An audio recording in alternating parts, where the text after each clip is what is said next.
আসসালামু আলাইকুম। তো আজকে আমরা স্টার্ট করব হচ্ছে সাইটোপ্লাজম দিয়ে। তো সাইটোপ্লাজম সম্পর্কে যদি আমাদের পড়তে হয় তার আগে আমাদের আগের ক্লাসের একটা টপিক রিভাইন্ড করতে হবে, সেটা হচ্ছে প্রোটোপ্লাজম। সো প্রোটোপ্লাজম সম্পর্কে আমরা কি পড়ছিলাম, যে প্রোটোপ্লাজম হচ্ছে কোষ প্রাচীর বাদে কোষের যা যা আছে সবই কি প্রোটোপ্লাজমের অংশ। তো আমরা যদি এটা লিখি, যে প্রোটোপ্লাজম সম্পর্কে আমরা যেটা লিখছিলাম সেটা হচ্ছে প্রোটোপ্লাজম সমান আমরা লিখছিলাম কোষ ঝিল্লি প্লাস নিউক্লিয়াস প্লাস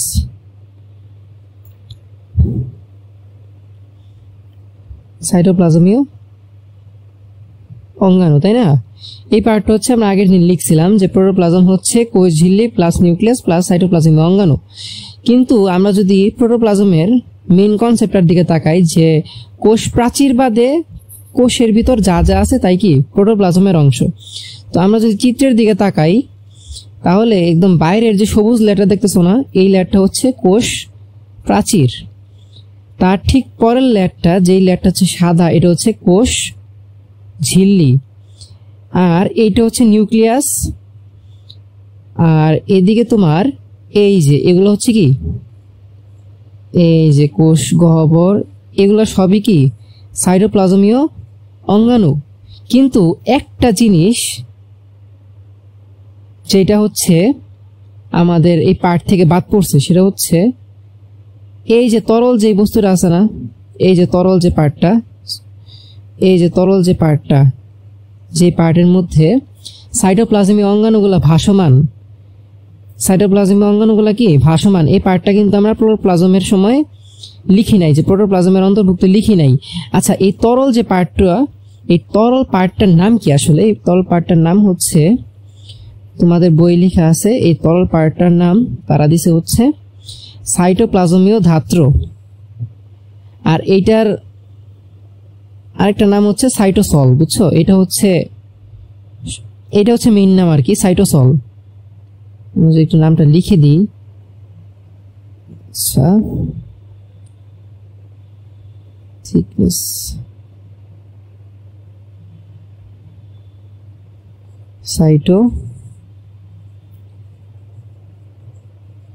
সাইটোসল, হ্যাঁ।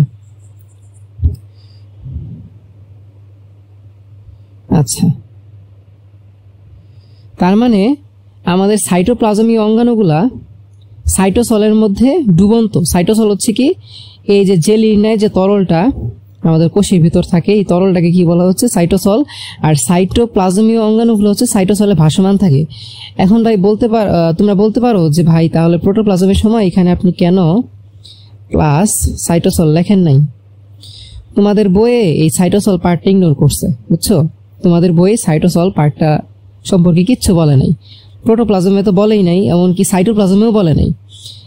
কিন্তু এখন যদি আমি সাইটোসলটা ইগনোর করে যাই, তাইলে তোমরা কিন্তু সাইটোপ্লাজম এই থিওরিটা বুঝতে পারবে না ঠিক মতন। সো এর জন্য আমাদের কি মেইন থিওরিটাকে জানতে হবে। সো আলটিমেটলি কোষে কি কি থাকে? কোষে কি কি থাকে দেখো তো। সাইটোসল থাকে। সাইটোসলটা কি? জেলির মতন তরল, তার মধ্যে ভাসমান থাকে কি সাইটোপ্লাজমীয় অঙ্গাণু। আর কি থাকে? নিউক্লিয়াস। বাইরে দিয়ে দুইটা আবরণী থাকে, একটা হচ্ছে কোষ ঝিল্লি আর একটা কি কোষ প্রাচীর। এই কোষ ঝিল্লি বাদে যা যা থাকে পুরোটাকে কি বলতেছি আমরা? প্রোটোপ্লাজম। আর এই যে সাইটোপ্লাজমীয় অঙ্গাণু আর সাইটোসল, এই পার্টটুকুকে বলা হচ্ছে সাইটোপ্লাজম। তাহলে সাইটোপ্লাজমের সংজ্ঞাটা এরকম হওয়া উচিত ছিল যে প্রোটোপ্লাজম থেকে কোষ ঝিল্লি ও নিউক্লিয়াসকে বাদ দিলে যেই অংশটুকু বিদ্যমান থাকে, যে অংশটুকু রয়ে যায়, সেই অংশটুকুকে সাইটোপ্লাজম বলে। কিন্তু তোমাদের বইয়ে কি বলছে জানো? তোমাদের বই বলছে হচ্ছে প্রোটোপ্লাজম থেকে নিউক্লিয়াসকে বাদ দিলে যে জেলির মতন বস্তুটি থেকে যায় সেটা হচ্ছে সাইটোপ্লাজম। তারা হচ্ছে কোষ ঝিল্লিরে যে বাদ দিতে হবে সেই কথাটা বলে নাই। তো আমি তোমাদের মেইন থিওরিটা বুঝাই দিলাম, তোমরা বুঝলা, কিন্তু তোমরা পরীক্ষার হলে কিন্তু বই সংখ্যাটাই লিখো, বুঝছো? তোমাদের বইয়ে অনেক থিওরি কি একদম ক্লিয়ারলি দেওয়া নাই। এইসব থিওরি আরো সুন্দর করে ক্লিয়ার হবে তোমরা যখন ইন্টারে উঠবা, বুঝতে পারছো? আচ্ছা, তো এই ছবিটা, এই পাশের ছবিটা হচ্ছে আমি নিয়েছি হচ্ছে অনলাইন থেকে। দেখো তো, এখানে খুব সুন্দর করে সাইটোসলটা লিখে দিচ্ছে, দেখছো? এই সাইটোসল হচ্ছে এই যে ভিতরের যে তরল পার্টটুকু, এটা হচ্ছে সাইটোসল। আর তুমি আশেপাশে যা যা দেখতেছো এই সবই হচ্ছে এই সাইটোসলের মধ্যে ডুবন্ত। এই সাইটোসল আর সাইটোসলের মধ্যে ডুবন্ত যা যা আছে নিউক্লিয়াস বাদে সবকিছুকে মিলে বলা হচ্ছে সাইটোপ্লাজম। তাহলে সাইটোপ্লাজম আলটিমেটলি কি জিনিস আমরা একটু লিখে দিই এখানে, যে সাইটোপ্লাজম হচ্ছে is equals to cytoplasm is equals to cytosol, বা তোমাদের বইয়ে লেখা আছে হচ্ছে সাইটোপ্লাজমীয় ধাত্র প্লাস সাইটোপ্লাজমীয় অঙ্গাণু, তাই না? সাইটোপ্লাজমীয়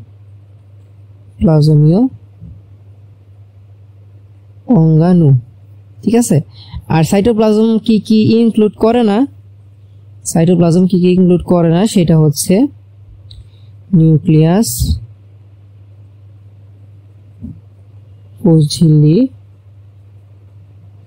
আর কি কোষ প্রাচীর। এই তিনটা জিনিস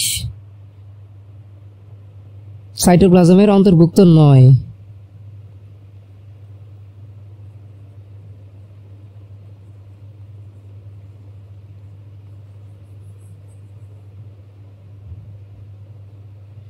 আচ্ছা, তো আলটিমেটলি রিয়েল সংজ্ঞা হওয়ার কথা ছিল কি, যে প্রোটোপ্লাজম থেকে কোষ ঝিল্লি এবং নিউক্লিয়াসকে বাদ দিলে যে অংশটা থাকে সেটা হচ্ছে সাইটোপ্লাজম।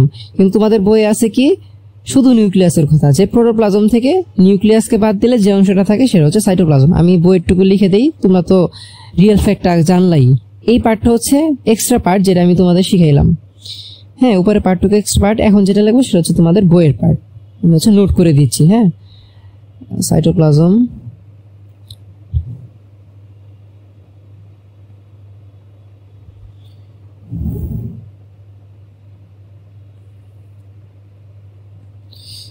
থিকনেস নিয়ে একটু ঝামেলা হচ্ছে।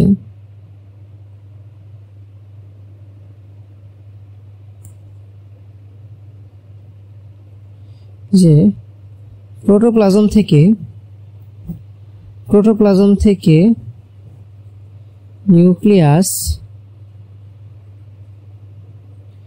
বা কেন্দ্রিকা, নিউক্লিয়াসের অপর নাম কি কেন্দ্রিকা, ঠিকে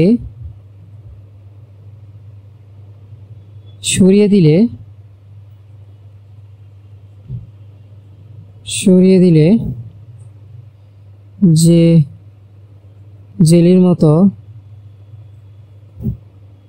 বস্তুটি থেকে যায় তাকে সাইটোপ্লাজম বলে। হ্যাঁ, আচ্ছা, তো সাইটোপ্লাজম আমাদের মোটামুটি শেষ। এখন আমরা হচ্ছে আলোচনা করব সাইটোপ্লাজমীয় অঙ্গাণু সম্পর্কে। সাইটোপ্লাজমীয় অঙ্গাণু হচ্ছে টোটাল 9টা। হ্যাঁ, সাইটোপ্লাজমীয় অঙ্গাণু হচ্ছে টোটাল 9টা। এই 9টার মধ্যে কিছু কিছু অঙ্গাণুর আবরণী আছে, মানে কি বাইরের লেয়ার আছে, প্রোটেক্টিভ লেয়ার আছে। কিছু কিছু অঙ্গাণুর কি বাইরে কোনো লেয়ার নাই বা প্রোটেক্টিভ কোনো স্তর নাই। সো যাদের হচ্ছে প্রোটেক্টিভ লেয়ার আছে বা বাইরের কোনো আবরণী আছে তাদেরকে বলা হচ্ছে ঝিল্লিযুক্ত অঙ্গাণু। যাদের বাইরে কোনো আবরণী নাই তাদেরকে কি বলা হচ্ছে ঝিল্লিবিহীন অঙ্গাণু। তো ঝিল্লিযুক্ত অঙ্গাণু হচ্ছে 6টি আর ঝিল্লিবিহীন অঙ্গাণু হচ্ছে 3টি। তো ঝিল্লিযুক্ত অঙ্গাণুগুলো কি কি? ঝিল্লিযুক্ত অঙ্গাণুর ফার্স্টে আছে মাইটোকন্ড্রিয়া,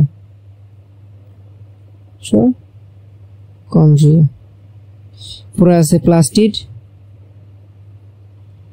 পরে আছে হচ্ছে গলজি বস্তু, পরে আছে এন্ডোপ্লাজমিক রেটিকুলাম,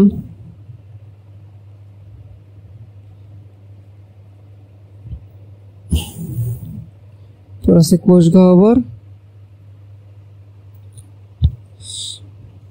পরে আছে হচ্ছে লাইসোজোম। হ্যাঁ, লাইসো, লেখাটা হয়তো একটু বড় হয়ে গেছে, আমি একটু কমাই নি। হ্যাঁ,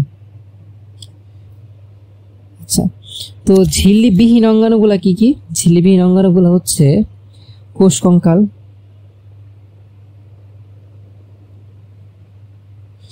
কোষ কঙ্কাল, রাইবোজোম, আর হচ্ছে সেন্ট্রোজোম। তো আমরা হচ্ছে সিরিয়ালি আলোচনা করব। ফার্স্ট হচ্ছে ঝিল্লিযুক্ত অঙ্গাণু থেকে। ঝিল্লিযুক্ত অঙ্গাণুর প্রথম অঙ্গাণুটা হচ্ছে মাইটোকন্ড্রিয়া। তো আমরা এখন মাইটোকন্ড্রিয়া নিয়ে পড়াশোনা করব, ঠিক আছে? আচ্ছা, তো মাইটোকন্ড্রিয়ার পরিচিতি সম্পর্কে আমরা হচ্ছে আগে জানবো যে এই অঙ্গাণুটাকে আবিষ্কার করেন, তারপর হচ্ছে এই অঙ্গাণু কোথায় কোথায় পাওয়া যায়, এরপর হচ্ছে আমরা যাবো হচ্ছে অঙ্গাণুটা দেখতে কেমন, ভিতরের গঠন কি, এবং এই অঙ্গাণু আসলে কি কি কাজ করে, ঠিক আছে? তো মাইটোকন্ড্রিয়ার পরিচিতি শুরুতে হচ্ছে এই অঙ্গাণুকে আবিষ্কার করেন। এই অঙ্গাণু হচ্ছে রিচার্ড অল্টম্যান নামের এক বিজ্ঞানী, রিচার্ড অল্টম্যান নামের এক বিজ্ঞানী এই মাইটোকন্ড্রিয়ার প্রথম আবিষ্কার করেন। কত সালে? 1886 সালে। এটার একটা মতান্তর আছে, মতান্তরে 1894, মানে এই সালটা ফিক্স না। সো এই সাল এক্সামে আসার পসিবিলিটি খুব কম। তো ও যখন এই অঙ্গাণুর আবিষ্কার করছেন, করার পর এই অঙ্গাণুর একটা নাম সে দিছে, সেটা হচ্ছে বায়োপ্লাস্ট। তিনি এই অঙ্গাণু আবিষ্কার করার পর এটার একটা নাম দিয়েছেন, সেই নামটা হচ্ছে বায়োপ্লাস্ট। কিন্তু আমরা এখন এই অঙ্গাণুকে কি বায়োপ্লাস্ট নামে চিনি না। এই অঙ্গাণুকে আমরা কি নামে চিনি? মাইটোকন্ড্রিয়া। এই নামটা কে দিছেন? মাইটোকন্ড্রিয়া নাম দিছেন হচ্ছে বিজ্ঞানী বেন্ডা। বর্তমানে প্রচলিত নামটি কে দিছেন? বিজ্ঞানী বেন্ডা। এটা খুব ইম্পর্টেন্ট।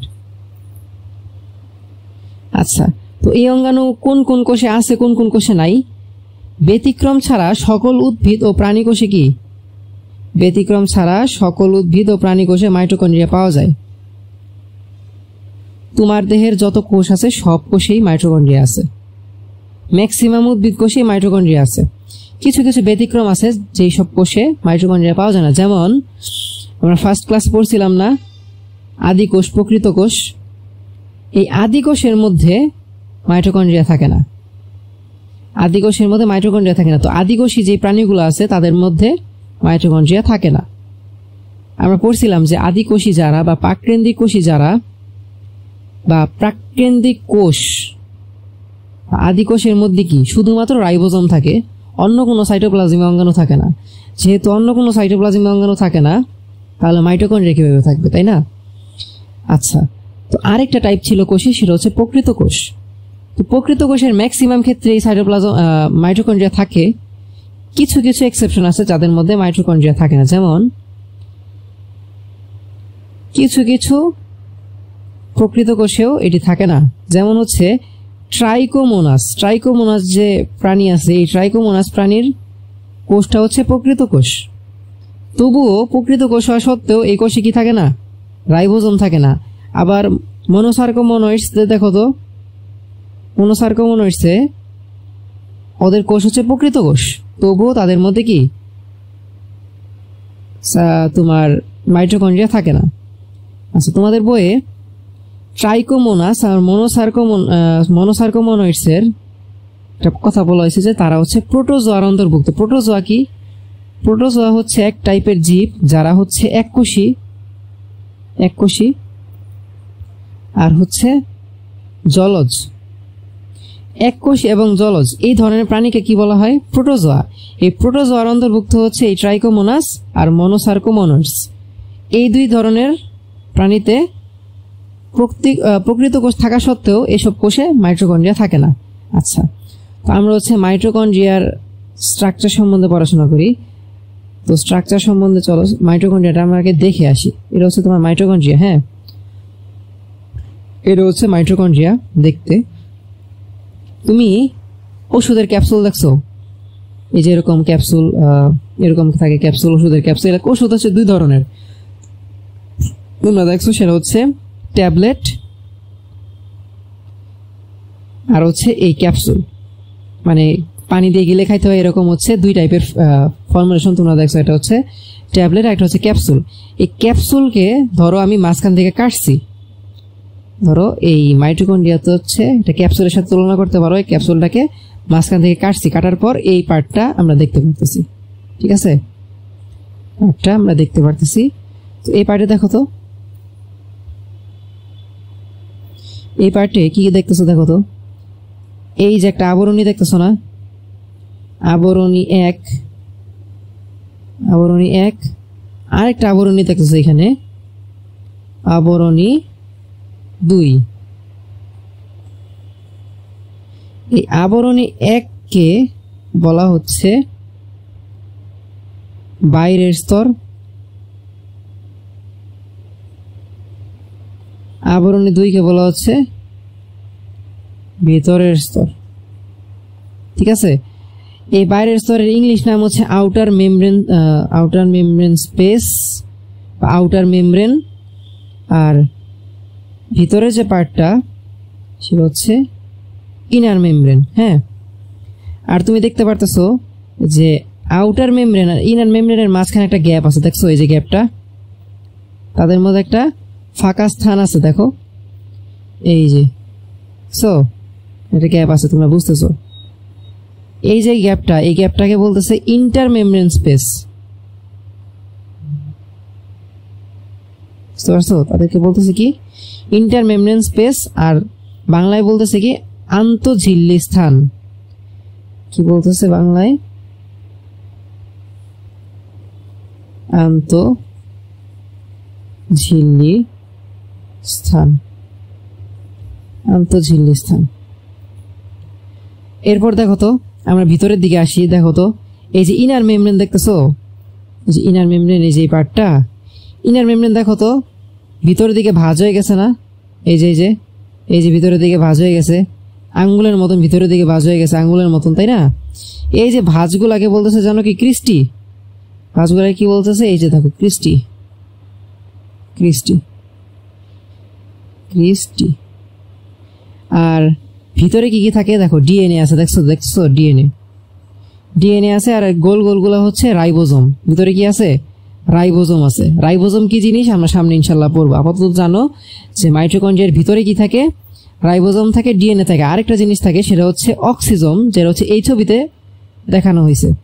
দেখো অক্সিজোম গুলো কিভাবে থাকে, অক্সিজোম গুলো হচ্ছে এই যে ক্রিস্টির গায়ে, ক্রিস্টির গায়ে লেগে থাকে, দেখছো ক্রিস্টির গায়ে, এই যে ক্রিস্টির গায়ে লেগে থাকে, দেখছো ক্রিস্টি, যেটুকু ক্রিস্টি, যে ক্রিস্টির পার্টটুকু এটুকু না, এই পার্টটুকুতে তারা লেগে আছে। এবং তাদের একটা কিন্তু বৃন্ত আছে, বৃন্ত দেখছো, বোটা, সবারই কিন্তু কি একটা বোটা আছে। এদেরকে বলা হচ্ছে অক্সিজোম। কি বলা হচ্ছে? নতুন একটা টার্ম হচ্ছে অক্সিজোম। হ্যাঁ, অক্সিজোম। আচ্ছা, তো এই তোমাদের এই সাথেও সেম, তোমাদের এটা হচ্ছে তোমাদের বৈচিত্র্য। এখন তোমরা সব বুঝতে পারবা। আচ্ছা, এখানে তোমাদের বলা হচ্ছে যে বাইরের, যেটাকে আমি বলছিলাম যে ভিতরের স্তর, ভিতরের স্তরকে ওরা বলতেছে কি অন্তঃঝিল্লি, বাইরের স্তরকে ওরা বলতেছে বহিঃঝিল্লি। ভিতরের স্তর আর বাইরের স্তরের মাঝখানে যে একটা গ্যাপ, বা অন্তঃঝিল্লি আর বহিঃঝিল্লির মাঝখানে যে একটা গ্যাপ, সেটাকে বলা হচ্ছে অন্তঃঝিল্লি স্থান। এই যে অন্তঃঝিল্লি যে ভাঁজ হয়ে যাচ্ছে আঙ্গুলের মতন, তাদেরকে বলা হচ্ছে ক্রিস্টি।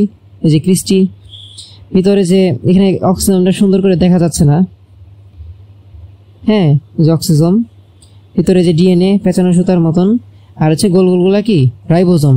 এখানে আরেকটা জিনিস বলছে সেটা হচ্ছে ম্যাট্রিক্স। এইখানে এই যে দেখো এরা যে ভাসতেছে, এরা একটা তরলের মধ্যে ভাসতেছে, এই তরলের নামটা হচ্ছে ম্যাট্রিক্স। এই যে দেখছো ওরা বলছে এই যে ম্যাট্রিক্স, এই যে তরলটা কি ম্যাট্রিক্স। এই যে ভিতরে যে তরল, এই তরলটার নাম কি ম্যাট্রিক্স। বুঝতে পারছো? তো মোটামুটি আমাদের হচ্ছে গঠন ব্যাখ্যা করা শেষ। এখন তোমাদের যদি পরীক্ষায় মাইটোকন্ড্রিয়া আসে, তোমরা অবশ্যই মাইটোকন্ড্রিয়ার চিত্র দাও, ট্রাই করবা। যদি চিত্র দাও তোমাদের নাম্বার আর কেউ কাটতে পারবে না, ঠিক আছে? সুন্দর করে চিত্র আঁকাবা, চিত্র আঁকানোর পর গঠন বর্ণনা করবা। তো আমি তোমাদের চিত্র আঁকানো শিখিয়ে দিচ্ছি, চিত্র আঁকানো শিখিয়ে দিচ্ছি কিভাবে আঁকতে হবে। হ্যাঁ, চিত্র আঁকাবা। আচ্ছা, ফার্স্টে ডিম আঁকো। হ্যাঁ, ডিমটা আঁকো, কিন্তু ডিমটা একটু বাঁকা করে আঁকো। আঁকাইছো? এখন ডিমের ডাবল লেয়ার দাও।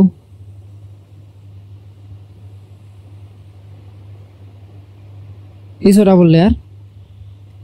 এখন ডিমের নিচে আর একটা চাঁদ আঁকাও।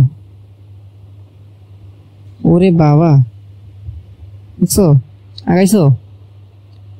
এই পার্টটা আর একটু সুন্দর করে আঁকাই। এইখান থেকে আসো, এইখান থেকে আসো, এখান থেকে এসে দূরে না, এইখানে লাগাই দাও। হ্যাঁ, এসে এখানে লাগাই দাও। লাগাই দিছো? এখন তুমি হচ্ছে ভিতরের পার্টটা আঁকাও। ভিতরের পার্টে এইভাবে ভেবে দিবা।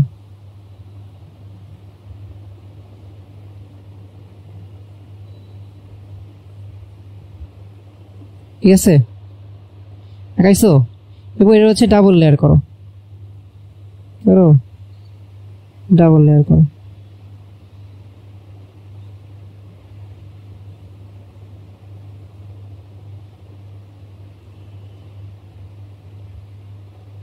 তোমাদের মেইন উদ্দেশ্য থাকবে হচ্ছে খুব দ্রুত আঁকানো, বুঝছো? তোমরা হচ্ছে স্টেপগুলো খুব সুন্দর করে মনে রাখো, খুবই সহজ। হ্যাঁ, সরি। ঠিক আছে, এরপরে হচ্ছে ভিতরে মোটামুটি তোমাদের তো একটা শেপ শেষ। এই পার্টটা জানি একটু কিরকম অকওয়ার্ড লাগতেছে, তাই না? পার্টটা সুন্দর করে দিই।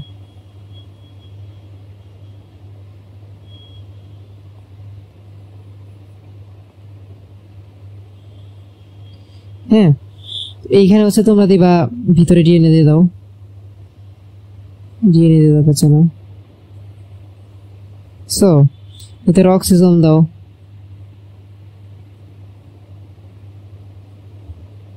অক্সিজেন দাও, সবগুলাতে দেওয়া লাগবে না। এরকম দিলা, অক্সিজেন দিলা। হ্যাঁ, দিলা। মনে করো দিলা। এবার সে রাইবোজোম দিয়ে দাও। তোর ভিতরে রাইবোজোম দিয়ে দাও। আর এগুলা যে তরলের মধ্যে আছে সেটা কি? ম্যাট্রিক্স। তো আমাদের মোটামুটি আঁকানো শেষ। এখন জাস্ট তুমি চিহ্নিত করবা। চিহ্নিত করার জন্য দেখো, এই যে লেয়ারটা না, এই যে আবরণী, এটাকে হচ্ছে বলা হচ্ছে বহি ঝিল্লি, তাই না? বহি ঝিল্লি। আর এই যে ভিতরের লেয়ারটা না, ভিতরের প্রোটেক্টিভ লেয়ারটা, এটা হচ্ছে অন্তঃঝিল্লি। আর তাদের মধ্যে যে একটা ডিফারেন্স, গ্যাপ, সেটাকে বলা হচ্ছে আন্তঃঝিল্লি স্থান। আন্তঃঝিল্লি স্থান। আর এখন আমরা ভিতরে চলে যাই। এই যে কি অক্সিজোম, তাই না? অক্সিজোম।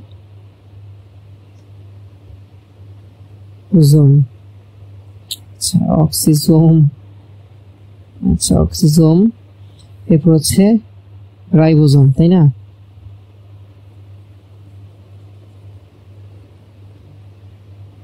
রাইবোজোম একটা পার্ট বাকি আছে, হচ্ছে ডিএনএ। আর তরলটা কি? ম্যাট্রিক্স। ঠিক আছে, আমাদের মাইটোকন্ড্রিয়া আঁকা মোটামুটি শেষ। আচ্ছা, তো এখন আমরা যে গঠনটা বর্ণনা করছি মুখে, সেটা হচ্ছে আমরা সুন্দর করে নোট করে লিখে দিই। তো ফার্স্টে আমরা আবরণী সম্পর্কে আলোচনা করব। আবরণী সম্পর্কে আলোচনা করতে লিখবা হচ্ছে এটি 2 স্তর বিশিষ্ট আবরণীতে আবৃত। এটি না লিখে মাইটোকন্ড্রিয়া 2 স্তর বিশিষ্ট আবরণী দিয়ে আবৃত। ঠিক আছে, এরপর হচ্ছে আবরণীদের নাম কি? আবরণী দুটি হলো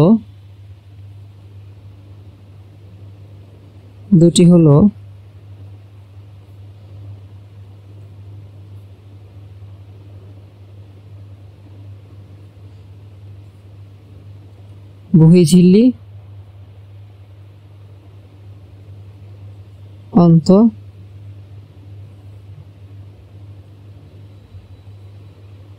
তাই তো? এখন এই যে অন্তঃঝিল্লি বা এটা তোমাদের বইয়ে আরেকটা নামে বলছে, সেটা হচ্ছে ভিতরের স্তর। ভিতরের স্তরটা কি হয়? ভিতরের দিকে আঙ্গুলের মতো ভাঁজ হয়ে থাকে, তাই না? ভিতরের দিকে আঙ্গুলের মতন ভাঁজ হয়ে থাকে।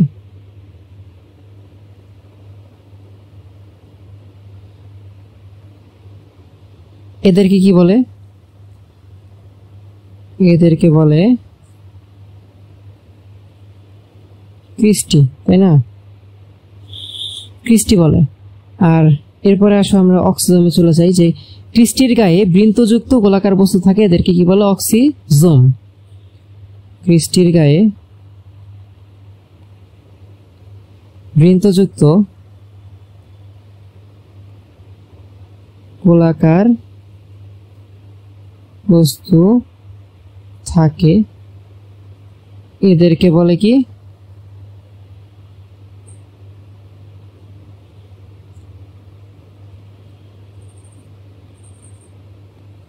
এদেরকে বলো অক্সিজোম। এখন আমরা লিখবো হচ্ছে অক্সিজোমে কি থাকে।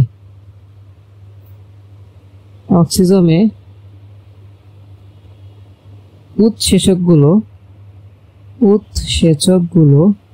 উৎসেচকের ইংলিশ নাম হচ্ছে এনজাইম সাজানো থাকে। আচ্ছা, তো তোমাদের বই আর কিছু ওইভাবে লেখে নাই, ম্যাট্রিক্সের সম্পর্কে লেখে নাই, তারপরে আন্তঃঝিল্লি যে স্থান ওটা সম্পর্কে লেখে নাই। তো আলটিমেটলি তোমাদের বই যতটুকু লেখা আছে ততটুকু আমি লিখে দিলাম, আর যা যা বুঝানোর তা তো আমি তো বুঝাই দিছি। ঠিক আছে, আর কি কি থাকে, ডিএনএ থাকে, রাইবোজোম থাকে, ওই সম্পর্কে তোমাদের বর্ণনাতে কিছু বলে নাই, বাট চিত্রের মধ্যে সুন্দর করে উল্লেখ করে দিয়েছে। তো এখন এখানে লাস্টের লাইন আমি কি লিখছি, যে অক্সিজোমে উৎসেচকগুলো সাজানো থাকে। তো উৎসেচক কি জিনিস? উৎসেচক হচ্ছে এনজাইম। এনজাইম কি জিনিস? এনজাইম হচ্ছে একটা বিক্রিয়াকে দ্রুত করতে সাহায্য করে। একটা বিক্রিয়া ধরো হয়তো 10 মিনিটে, তুমি যদি এখানে এনজাইম দাও বা এনজাইম যদি এখানে কাজ করে, সেটা হবে 1 মিনিটে, 10 মিনিটের জায়গায় 1 মিনিট। আবার কোনো কোনো ক্ষেত্রে এনজাইম ছাড়া ওই বিক্রিয়াই হয় না। এনজাইম যদি সাহায্য না করে ওই বিক্রিয়া কখনো সম্পাদন হয় না। একটা নির্দিষ্ট কাজের জন্য একটা নির্দিষ্ট এনজাইমই দরকার। একটা কাজ, মনে করো এক এনজাইমের কাজ হচ্ছে রান্না করা, আরেক এনজাইমের কাজ হচ্ছে বাসন মাজা। তো যার কাজ রান্না করা সে বাসন মাজতে পারবে না, বুঝতে পারছো? যার যেটা সে সেটাই করবে। সো এরকম হচ্ছে এক একটা কাজের জন্য এক একটা এনজাইম। তো এই এনজাইমগুলো কি তোমার অক্সিজোমে হচ্ছে সাজানো থাকে, মানে অক্সিজোমের ভিতরে এনজাইম থাকে, মেইন কথা, বুঝতে পারছো? তো এনজাইম সম্পর্কে ডিটেলসে সামনে আসতেছে, হচ্ছে আর বেশি কথা বলবো না, আপাতত এটুকু জানে রাখো। আচ্ছা, তো আমরা এখন পড়বো হচ্ছে মাইটোকন্ড্রিয়ার কাজ। এতক্ষণ আমরা কি পড়ছি? মাইটোকন্ড্রিয়া সম্পর্কে আলোচনা করছি, পরিচিতি পড়ছি, গঠন পড়ছি, কিন্তু আলটিমেটলি আমাদের যে ট্রিলিয়ন সেল আছে, এই সেলগুলোতে কেন মাইটোকন্ড্রিয়া আছে, আল্লাহ তাআলা কেন আমাদের এই সেলে মাইটোকন্ড্রিয়া দিছেন, এ সম্বন্ধে কিন্তু আমরা এখনো জানি না। আসলে মাইটোকন্ড্রিয়া আমাদের দেহে কি কাজ করে, বা মাইটোকন্ড্রিয়া আমাদের কোষের কি কাজ করে, এই সম্পর্কে আমরা এখনো পড়ি নাই, এখন পড়বো ইনশাআল্লাহ। ঠিক আছে, মাইটোকন্ড্রিয়াকে বলা হচ্ছে কোষের পাওয়ার হাউস। মাইটোকন্ড্রিয়াকে কি বলে? কোষের শক্তি উৎপাদন কেন্দ্র বা কোষের পাওয়ার হাউস। আচ্ছা, তো তোমাকে জাস্ট একটা সিম্পল একটা উদাহরণ দিই। ধরো তোমার কাছে 100 টাকা আছে, তোমার কাছে 100 টাকা আছে। হ্যাঁ, এই 100 টাকা নিয়ে তুমি গেলা কোথায়? আমেরিকাতে গেলা। আমেরিকাতে যে তুমি বললা ভাই আমাকে একটা কলা দেন, না এক হালি কলা দেন। হ্যাঁ, ওই লোক কি তোমার এক হালি কলা দিবে? জীবনও দিবে না। কিন্তু তাই বলে কি তোমার এই 100 টাকার কোনো দাম নাই? অবশ্যই দাম আছে। তোমার এই 100 টাকার অবশ্যই দাম আছে, কিন্তু এই 100 টাকার দাম আমেরিকাতে নাই। তাহলে আমেরিকাতে 100 টাকার দাম পাওয়ার জন্য কি করতে হবে? এই 100 টাকাকে আমেরিকার কারেন্সি $1 কনভার্ট করতে হবে। $1 কনভার্ট করার পর তুমি কি এক হালি কলা কিনতে পারবা। ঠিক সেম ভাবে তুমি আমি যে খাবার খাই না, রুটি, ভাত, মাছ, মাংস, এগুলা শক্তির উৎস, ঠিক আছে, এগুলার ভিতরে শক্তি আছে। কিন্তু তোমার কোষ, তোমার সেল এগুলারে চিনে না, বুঝছো? ওরা শুধু শক্তি হিসেবে চিনে হচ্ছে এটিপি। তুমি সেলে এটিপি দিবা, তুমি সেলে কি দিবা? এটিপি দিবা। সেল হচ্ছে কিভাবে? এনার্জি পাবে। তুমি সেল এটিপি দিবা, সেল এনার্জি পাবে। তুমি যতই রুটি, কলা, ভাত খাও, এগুলো যদি এটিপিতে কনভার্ট না হয়, আলটিমেটলি সেল কোনো এনার্জি পাবে না। সেল যত কাজ করতেছে, আলটিমেটলি দেখো তোমার লিভার যা করতেছে, তোমার শরীরের যত অঙ্গ প্রত্যঙ্গ আছে সবকিছু কিন্তু আলটিমেটলি সেল দিয়ে তৈরি। তো সেলের মধ্যে যদি শক্তি না থাকে তাহলে এইসব কাজ কে করবে, তাই না? সো সেলের শক্তি হচ্ছে কি জানো? এটিপি। তুমি যা খাচ্ছ সেগুলো যদি এটিপিতে কনভার্ট না হয়, আলটিমেটলি ওই খাওয়া দিয়ে কোনো লাভ নাই। ধরো আস্ত একটা মুরগি, তো এই আস্ত একটা মুরগি কিন্তু শক্তির অবশ্যই একটা উৎস, তাই না? এই আস্ত মুরগি শক্তির একটা উৎস না? তো তুমি কি একটা আস্ত মুরগি খেয়ে ফেলাও? তা তো করো না। তুমি একটা আস্ত মুরগিরে বিভিন্ন মশলা দিয়ে তরকারি বানাও, তোমার খাওয়ার উপযোগী বানায়া তারপরে তুমি খাও, তাই না? সেম ভাবে কি তুমি যে খাদ্য খাচ্ছ সেটাকে কোষের গ্রহণ উপযোগী বানাইতে হবে। কোষের গ্রহণ উপযোগী কিভাবে বানাবা? তুমি তোমার গ্রহণকৃত খাদ্যকে এটিপিতে কনভার্ট করো। এটিপিতে কনভার্ট করলে কি তোমার কোষ এটিপিকে চিনে আর কাউকে চেনে না। এটিপি যখন ও দেখছে তার মানে কি এই এটিপি সে খরচ করবে শক্তি উৎপাদনের জন্য। মেন কথা এটিপি শক্তি, কোষের শক্তি কি এটিপি, বুঝতে পারছো? সো এই যে খাদ্য থেকে এটিপি হচ্ছে না, খাদ্য থেকে যে এটিপি হচ্ছে, খাদ্য ফার্স্টে হচ্ছে গ্লুকোজ। খাদ্য ফার্স্টে কি হচ্ছে? গ্লুকোজ। এই গ্লুকোজ যাচ্ছে কই?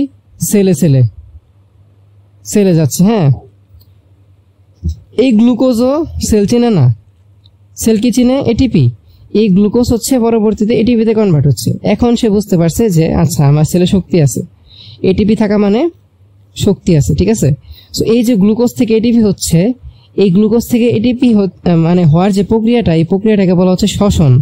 এই যে গ্লুকোজ থেকে এটিপি হচ্ছে, এই এটিপি তৈরি হওয়ার প্রক্রিয়াটাকে কি বলতেছে? শ্বসন। আর শ্বসনের ধাপ কয়টা জানো? শ্বসনের ধাপ হচ্ছে 4টি। ধাপ 4টি। শ্বসনের ধাপ কয়টা? 4টা। এই প্রক্রিয়ার মানে গ্লুকোজ থেকে এটিপি হওয়ার প্রক্রিয়ার ধাপ হচ্ছে 4টা। তো 4টা প্রক্রিয়াগুলো কি কি? প্রক্রিয়ার নামগুলো যদি আমরা লিখি, ফার্স্টের প্রক্রিয়া হচ্ছে গ্লাইকোলাইসিস। গ্লাইকোলাইসিস, হ্যাঁ। সেকেন্ড প্রক্রিয়াটা হচ্ছে, সেকেন্ড স্টেপ হচ্ছে অ্যাসিটাইল কোয়ে। থার্ড স্টেপ হচ্ছে ক্রেবস চক্র। ফোর্থ স্টেপ হচ্ছে ইলেকট্রন প্রবাহ তন্ত্র। তার মানে বুঝতে পারছো, তুমি যে খাদ্য খাচ্ছ এই খাদ্য আলটিমেটলি কি এটিপিতে কনভার্ট হচ্ছে, যেটা আলটিমেটলি কি কোষের শক্তি। কোষ অন্য কোনো কিছুকে চেনে না, শুধু এটিপিরে চিনে। তুমি যদি তোমার খাদ্য থেকে এটিপিতে কনভার্ট করতে পারো তাইলে আলটিমেটলি তুমি শক্তি পাবা, নাহলে পাবা না। কারণ তোমার কোষ কিন্তু খাদ্য চেনে না, রুটি, কলা, ভাত এগুলো চেনে না। ও কি চেনে? এটিপি। যেমনটা আমেরিকা কিন্তু শুধু ডলার চিনে, কিন্তু টাকা চিনে না। তুমি যখন অন্য যে কোনো কারেন্সি, সেটা টাকা হোক, সেটা রুপি হোক, ওইসব কারেন্সি থেকে তুমি যখন ডলারে কনভার্ট করবা, তখন সেটা তুমি কাজে লাগাতে পারবা। তার আগে কিন্তু কাজে লাগাতে পারবা না। সেমভাবে তুমি যে খাদ্যটা খাচ্ছ সেটাকে এটিপিতে কনভার্ট করে আনতে হবে, তাইলে কিন্তু সেল ওটারে কাজে লাগাতে পারবে শক্তি হিসেবে। বুঝতে পারছো? আচ্ছা, তো এই যে গ্লুকোজ থেকে এটিপি হচ্ছে, এটা হচ্ছে এই প্রক্রিয়াটার নাম কি? শ্বসন। এই শ্বসন প্রক্রিয়াটা মেনলি হয় হচ্ছে মাইটোকন্ড্রিয়াতে। মানে এটিপি তৈরির ফ্যাক্টরি হচ্ছে মাইটোকন্ড্রিয়া। তার মানে বুঝতেছো মাইটোকন্ড্রিয়ার কাজটা কত ক্রুশাল। তুমি যতই খাদ্য খাও, মাইটোকন্ড্রিয়া যদি এই খাদ্যরে এটিপিতে কনভার্ট না করে, তাইলে কিন্তু তুমি আমি বাঁচবো না। বুঝতে পারছো? এই পার্টটা যদি আমি মুছে দিই,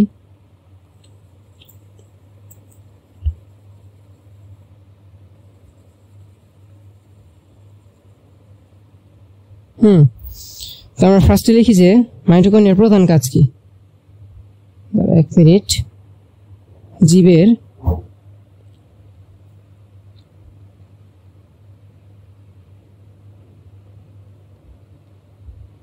জীবের শ্বসন কার্যে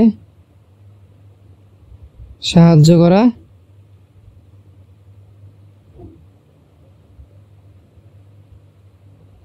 মাইটোকন্ড্রিয়ার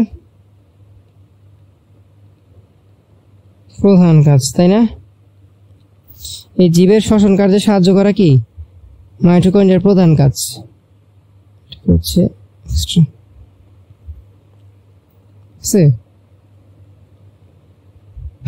তো আমরা কি দেখলাম? এই শ্বসন ক্রিয়ার ধাপ কয়টা? শ্বসন ক্রিয়ার ধাপ 4টি। কি কি? হচ্ছে গ্লাইকোলাইসিস, 2 নাম্বার হচ্ছে অ্যাসিটাইল কোয়ে বা অ্যাসিটাইল কোয়ে সৃষ্টি। তোমাদের বই লেখছে অ্যাসিটাইল কোয়ে সৃষ্টি, লেখো সৃষ্টি। হচ্ছে ক্রেবস চক্র, হচ্ছে কি ইলেকট্রন প্রবাহ তন্ত্র। ঠিক আছে? তো এই যে 4টা স্টেপ না, এই 4টা স্টেপের প্রথম স্টেপটা ঘটে হচ্ছে সাইটোপ্লাজমে, আর পরের 3টা স্টেপ ঘটে হচ্ছে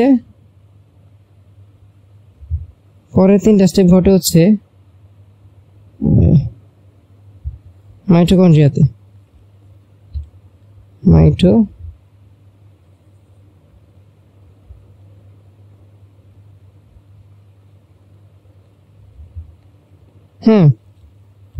প্রথম স্টেপটা কই ঘটে? শ্বসন ক্রিয়ার 4টা স্টেপের মধ্যে প্রথম স্টেপ ঘটতেছে সাইটোপ্লাজমে, বাকি 3টা স্টেপ ঘটতেছে মাইটোকন্ড্রিয়াতে। তো এটা তুমি হচ্ছে লিখে দাও যে শ্বসনের প্রথম ধাপ মাইটোকন্ড্রিয়ায় ঘটে না।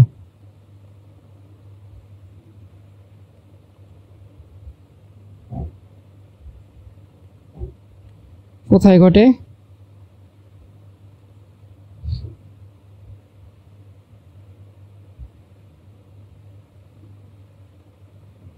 সাইটোপ্লাজমে ঘটে। ঠিক আছে? তো এখন তবে দ্বিতীয়, তৃতীয় ও চতুর্থ ধাপ মাইটোকন্ড্রিয়াতে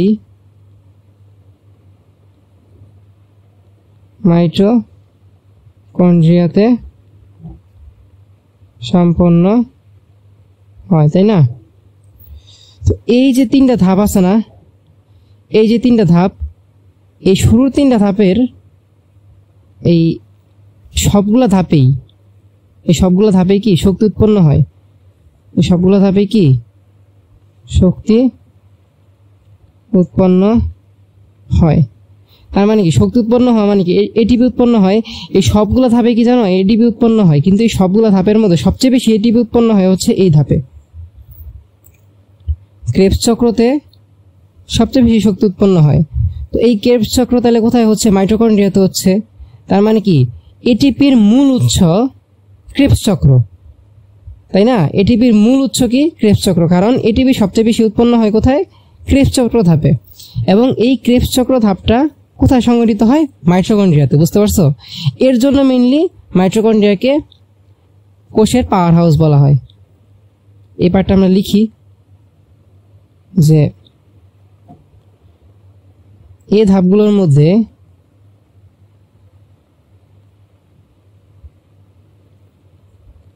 ক্রেবস চক্রে সবচেয়ে বেশি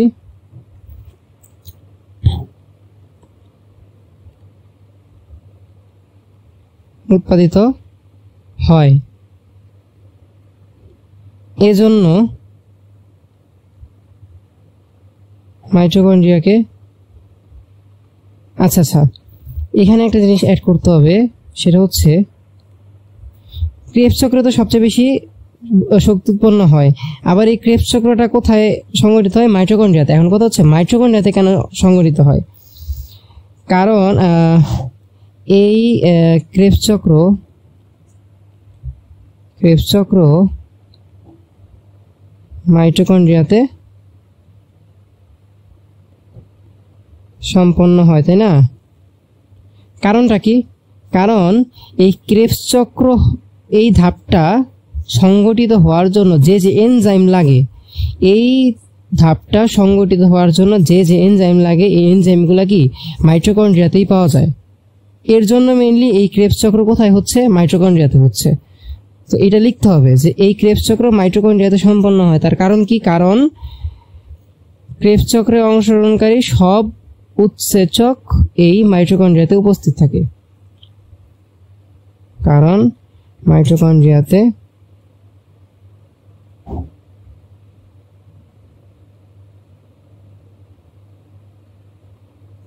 জন্য প্রয়োজনীয় সকল উৎসেচক উপস্থিত থাকে। এর জন্যই মেইনলি এজন্য মাইটোকন্ড্রিয়াকে বলা হয় কি বলা হয়? কোষের শক্তি উৎপাদন কেন্দ্র বা পাওয়ার হাউস। নাম কয়টা? দুইটা, একটা হচ্ছে বাংলা, একটা হচ্ছে ইংলিশ। ঠিক আছে? এই এটিপি একটা জীব কিসে খরচ করে? বিভিন্ন কাজে খরচ করে। তুমি যে শক্তিটা পাচ্ছ, এই যে দৌড়াচ্ছ, হাত পা নাড়াচ্ছ, এই শক্তি কোত্থেকে আসতেছে? তুমি বলতে পারো খাওয়ার থেকে আসতেছে, কিন্তু আলটিমেটলি তোমার খাওয়া যদি এটিপিতে কনভার্ট না হইতো না, এই শক্তি আর তুমি পাইতা না। তার মানে বুঝো মাইটোকন্ড্রিয়া কি রকম রোল প্লে করে তোমার লাইফে। বুঝতে পারছো? তুমি যে আলটিমেটলি তোমার যত শক্তি সব হচ্ছে কোত্থেকে আসতেছে? এটিপি থেকে আসতেছে। ঠিক আছে? তো আমাদের মোটামুটি আলহামদুলিল্লাহ মাইটোকন্ড্রিয়া শেষ। এখন আমরা আসি প্লাস্টিডে।